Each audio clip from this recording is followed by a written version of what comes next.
నాయకులను వేధింపులకు గురి చేసే ప్రయత్నం చేస్తున్నాడు. చివరికి ప్రజలతో కూడా ఏమంటున్నాడు, మీరు కాంగ్రెస్ కోటేయకపోతే మీ రేషన్ షాప్ బంద్ అవుతుంది, మీ పెన్షన్ బంద్ అవుతుంది. నీ అయ్యే జాగిరా, నువ్వెవరి బంద్ చేయడానికి? This is democracy. నీ ఇంట్లోకి వెళ్ళి ఇస్తున్నావా, నీ నాయన డబ్బులు ఇస్తున్నావా? ప్రజల సొమ్ము ప్రజలకు ఇస్తుంది, ఇది ప్రభుత్వం బాధ్యత.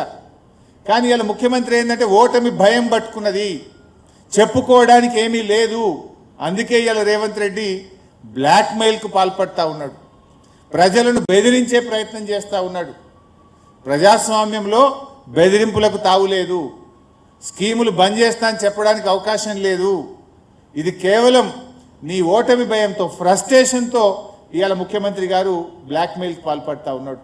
అంటే రేవంత్ పాలన is a blackmail government.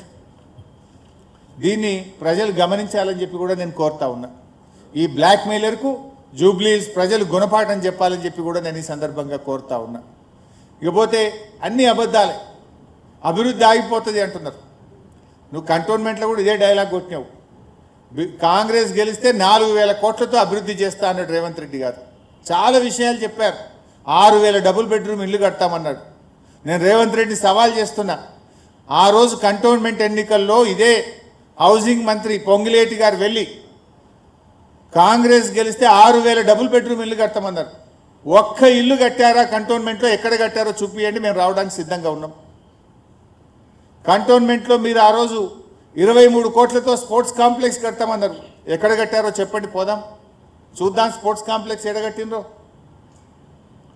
Regularisation of defence lands అన్నారు.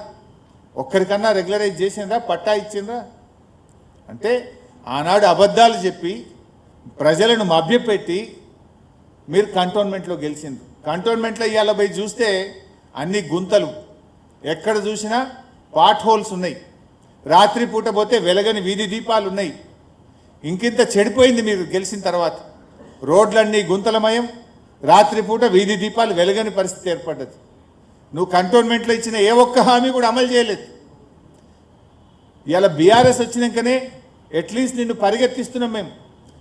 ఇలా జూబ్లీ హిల్స్ నువ్వు ఉరుకురికి పనిచేస్తున్నావు అంటే ఎందుకు చేస్తున్నావు? ఇంతకుముందు నువ్వు జూబ్లీ హిల్స్లో ఏం పని చేయలేవు. నువ్వు ముఖ్యంగా అజరుద్దీన్ మంత్రి చేసినావు. 2 సంవత్సరాల నుంచి నువ్వు అజరుద్దీన్ని మంత్రి ఎందుకు చేయలే? ఇలా నువ్వు బీఆర్ఎస్ ఒత్తిడిలో ముస్లిం మైనార్టీలకు మంత్రి పదవి వచ్చింది. బీఆర్ఎస్ ఒత్తిడిలో నేను ఎన్టీఆర్ స్టాచ్యూ పెడతా అంటున్నావు, పీజేఆర్ స్టాచ్యూ పెడతా అంటున్నావు, గిగ్ వర్కర్ల బిల్లు పెడతా అంటున్నావు. కొల్లూరులో పోయి డబుల్ బెడ్రూమ్ ఇల్లు రేషన్ షాప్ పెట్టి ఇనాగ్రేషన్ చేసి వచ్చినావు ఇమీడియట్గా పోయి. 7 రోజులు రేవంత్ రెడ్డి ఇలా గల్లీ గల్లీ మోకాళ్ళ మీద పాదయాత్రలు చేస్తున్నాడు, గల్లీ గల్లీ తిరుగుతున్నాడు. ఎప్పుడైనా జూబ్లీ హిల్స్ ముఖం చూసినావా నువ్వు?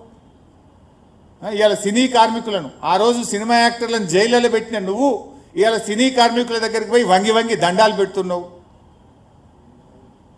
ఇట్లా చెప్పుకుంటూ పోతే ఇవన్నీ ఎవరి వల్ల జరుగుతున్నాయి?